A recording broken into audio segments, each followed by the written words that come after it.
A master twists his slave's leg slowly, deliberately watching for a reaction. The slave does not scream. He does not beg. He simply says, "If you keep twisting, it will break." The master twists harder, the leg snaps, and the slave, without a trace of pain in his voice, says, "There, did I not tell you it would break?" This slave had no name, no rights, no future. But 2,000 years later, his words are studied by presidents, generals, and kings. His philosophy inspired an emperor. And it still teaches millions how to find freedom, even in chains. His name was Epictetus. And this is his story. Epictetus was born around 55 AD in Hierapolis, a city in what is now modern-day Turkey. His mother was a slave, which meant he was born a slave. Property, a thing to be bought and sold. We don't even know his real name. Epictetus is not a name at all. In Greek, it simply means acquired or gained. It was a label, like a price tag, a reminder that he belonged to someone else. As a young boy, he was brought to Rome and became the property of Epictetus, a wealthy and powerful man who served as secretary to Emperor Nero himself. Epictetus was a complicated master. He was cruel enough to cripple his slave, but also intelligent enough to recognize something unusual in the boy. Epictetus had a hunger, not for food or freedom, but for understanding. And so, despite being property, despite having no rights, Epictetus allowed his young slave to attend philosophy lectures. This decision would change history. Epictetus studied under Musonius Rufus, one of the greatest Stoic teachers of the age. And in those crowded lecture halls, surrounded by wealthy Roman citizens who barely noticed him, a slave began to understand something they never would. True freedom has nothing to do with chains. Imagine being a slave, every part of your life controlled by another person. Your body, your time, your future, all of it belonging to someone else. Most people in that situation would feel powerless, hopeless, broken. But Epictetus asked a different question. What do they actually control? They control my body, yes, they can chain it, beat it, break it. But can they control my thoughts? Can they force me to be angry or afraid or ashamed? No, that choice remains mine. This realization became the foundation of everything Epictetus would teach.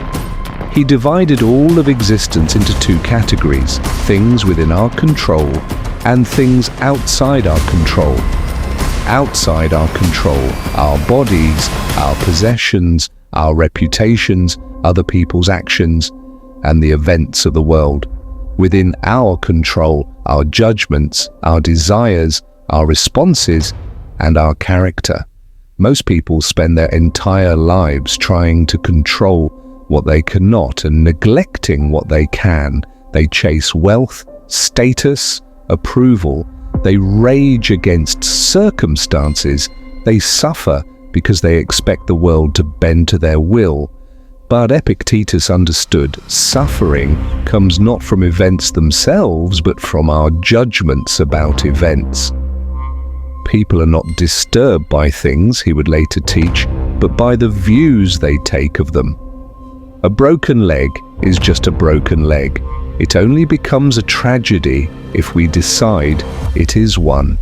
In 68 AD, Emperor Nero was overthrown and forced to commit suicide. Epictetus, his secretary, helped him die. Sometime after this chaos, Epictetus was freed. We don't know exactly how or why. Perhaps Epictetus granted it, perhaps it came through circumstance, but here is what matters. Epictetus had already been free for years, not legally, not physically, but in his mind where it counts most. No man is free, he would later say, who is not master of himself. As a freedman, Epictetus began teaching philosophy in Rome. He was brilliant. His lectures drew students from across the empire. his reputation grew. But in 89 AD, Emperor Domitian, paranoid and tyrannical, banished all philosophers from Rome. Some were executed. Epictetus was lucky. He escaped with his life. He traveled to Nicopolis, a city in northwestern Greece, and there he founded his own school of philosophy. He had nothing. He lived in a small house with a simple mat, a chair, and an earthenware lamp. He once said that a thief could break into his home, look around, and leave with nothing because there was nothing worth stealing. And yet students came from across the world to learn from him. Future generals, future statesmen, even Emperor Hadrian himself visited the former slave to seek his wisdom. Epictetus never wrote a single word. Everything we know about his philosophy comes from his student Arrian, who recorded his lectures in 2 works, the Discourses and the Enchiridion, or Handbook. The Handbook begins with the most important lesson in Stoic philosophy. Some things are within our control and some things are not. This simple sentence contains a revolution. When we desire things outside our control, we become slaves to fortune. We hand our happiness to circumstances, to other people, to luck. But when we focus only on what is truly ours, our thoughts, our judgments, our responses, we become invincible. What say you, fellow? You can chain me? Epictetus once said. My leg you will chain, yes, but my will, no. Not even Zeus can conquer that. And this is not passive acceptance. This is radical power. Epictetus taught that we should not waste energy complaining about things we cannot change. Instead, we should ask, what can I do with what I have? What response is worthy of me? First, say to yourself what you would be, he taught, and then do what you have to do. He compared life to a play. We don't choose our role, whether we're born rich or poor, healthy or sick, slave or free. But we can choose how well we play that role. Remember that you are an actor in a play, he said. If it is the playwright's will that you act a poor man, see that you play it well, or a cripple, or a ruler, or a private citizen, for this is your business, to play admirably the role assigned to you, but to choose that role is another's. His teachings would reach one of history's most powerful men, Marcus Aurelius, Emperor of Rome. Though they never met, Epictetus died when Marcus was still a teenager. The emperor studied his works carefully. In his own meditations, Marcus thanks his teacher Rusticus for introducing me to Epictetus's lectures and loaning me his own copy. A slave had taught an emperor how to think. Epictetus lived to an old age. Near the end of his life, he adopted a child who would have otherwise been abandoned and raised him with the help of a woman.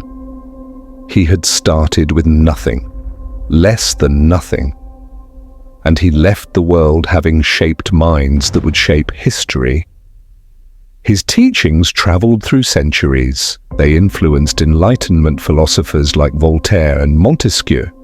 They helped create cognitive behavioral therapy, the most widely used form of modern psychotherapy. And they saved lives. In 1965, American pilot James Stockdale's plane was shot down over Vietnam. As he parachuted into enemy territory, knowing he faced years of torture and imprisonment, he said to himself, "I am leaving the world of technology and entering the world of Epictetus." For over 7 years, Stockdale endured unimaginable suffering, isolation, beatings, broken bones. He credited Epictetus with keeping his mind free when his body was in chains. 2,000 years apart, a Roman slave and an American prisoner found the same truth.